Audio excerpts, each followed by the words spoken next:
And when it comes to forecasting the weather, they are hired for their faces, read off the teleprompter, and look at the monitors side to side, but they are inexperienced in weather forecasting. Bullshit stereotyping again.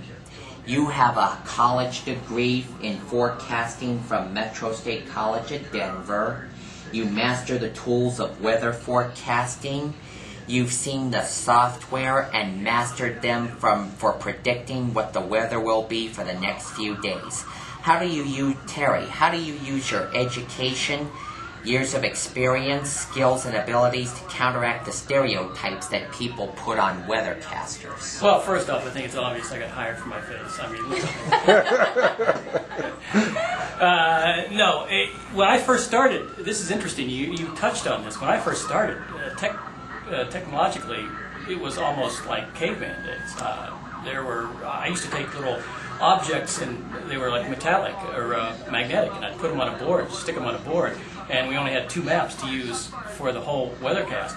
And we progressed from there to where we are now, where we have 6 or 7 computers that I work with, and all sorts of forecasting tools, access through the internet, access through our server, WSI company, and the ability to put together an amazing amount of graphics, different types of graphics, different numbers of graphics. So the change is just overwhelming, and you have to keep up with it as you go along. You have to know what's going on with the computers, know what's going on, the updated information with the weather. And along the way, when I first started, I didn't have a degree in meteorology. Along the way is where I picked up that degree in meteorology.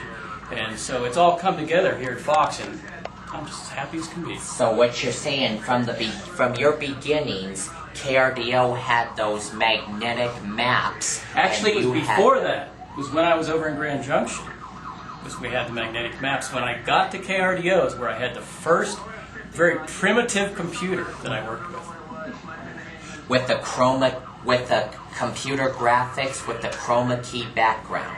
That's right. Yeah, and they were very, very basic. It would take, just to do a graphic with a couple of numbers on it, it would take maybe 4 or 5 minutes just to get it done. Where nowadays, a lot of it's automated. I don't even have to do it. It just appears. Yeah. Video editing software.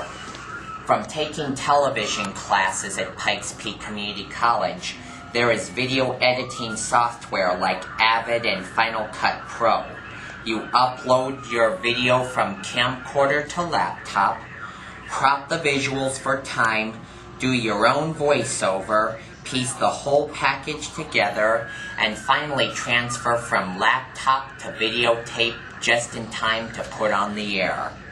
When the reporter masters that software, it saves the network or affiliate money each year, much better than pissing it away on paying photographers, video editors, and voiceover technicians to accompany a reporter. And I know you used to you do it all by yourself, Joe. The quality of the report is still the same with that software as if it was done with behind-the-scenes crew with the reporter. What do you think of that money-saving idea, but still get the reportorial quality with Avid or Final Cut Pro? Well, television is definitely going the way of a one-man band.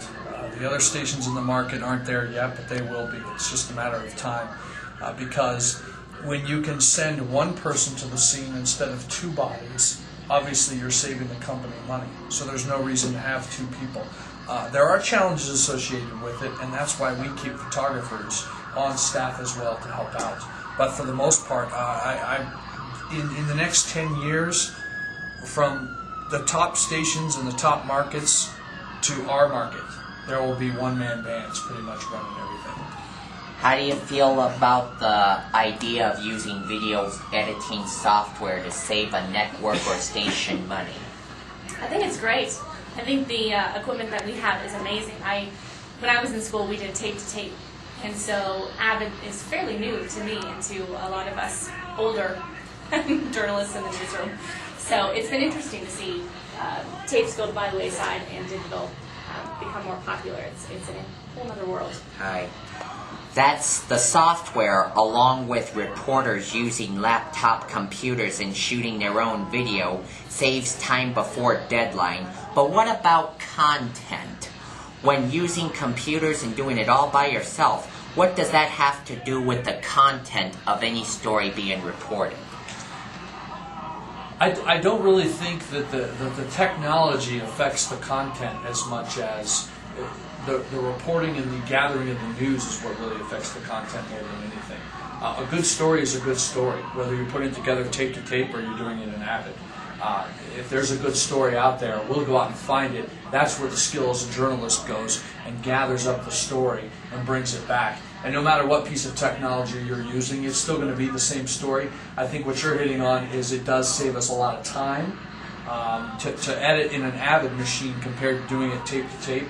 But you can shave off hours, and you can do things in Avid that would take a whole separate board to do with going tape to tape, whether it's a fade, whether it's a cross, whether it's a wipe. You couldn't do those tape to tape without some sort of additional piece of equipment, which again was an expense. Now you buy one thing in the Avid and you can do it all sitting right there at your desktop. Your thoughts on that matter of content when using video editing software? I agree. I think a lot of the advantages too with the software is that you can change things. A lot of times in breaking news situations, things will change at the last minute. And with the old equipment, with tape to tape, if you had to change anything, it was much more difficult. With the new software and with the Avid systems, you can change things at the last minute. You can move things around because it's nonlinear editing, and so it's just a lot more efficient. Do you ever use Avid for your piecing together weather reports, Terry? No, I have, as I mentioned earlier, I have my own 6 or 7 computers, so I don't need to use the new stuff. And I have a lot of fun with my stuff. He's in his own little weather Honda. That's right. I have walked around downtown. Once in a while, I've seen the beautiful Christina Salvo shoot video by herself as she was interviewing people. From shooting her own video to mastering video editing software to doing it all on laptop, how does being the skillful Jill of all trades reporter like Christina Salvo is, how does being the Jill of all trades surpass beauty? Well, it just makes her a very well-rounded person. If you asked Christina, the one thing she wants to be recognized as is a journalist. That's what she is first and foremost. I think, what was it, last year, the Gazette has the best of, and they named her best-looking news person or whatever, and she didn't want it. What she wants to be recognized as a journalist, and so she is with her attractiveness comes. She's a well-rounded journalist from top to bottom. She's a great storyteller, and she knows how to gather the news. Yeah, very humble Christina is. Stephanie, have you ever been assigned for when you're doing the story out on the field, doing it all by yourself? If you ever been assigned to those stories, how does it surpass beauty? I did in my very first job in St. Joseph, Missouri. I was a one-man band there. And I think it's just a really great experience. I think there's a lot of advantages to doing it all yourself. A lot of times as a reporter, when you're writing, you have certain shots in mind, you have certain editing effects in mind, and if you can craft the whole piece yourself, there's a lot of advantages to that. Because the television business is all about the looks, beauty over brains, and you guys are busting your keisters to make yourselves reputable with college degrees, skills, mastering computers and technology.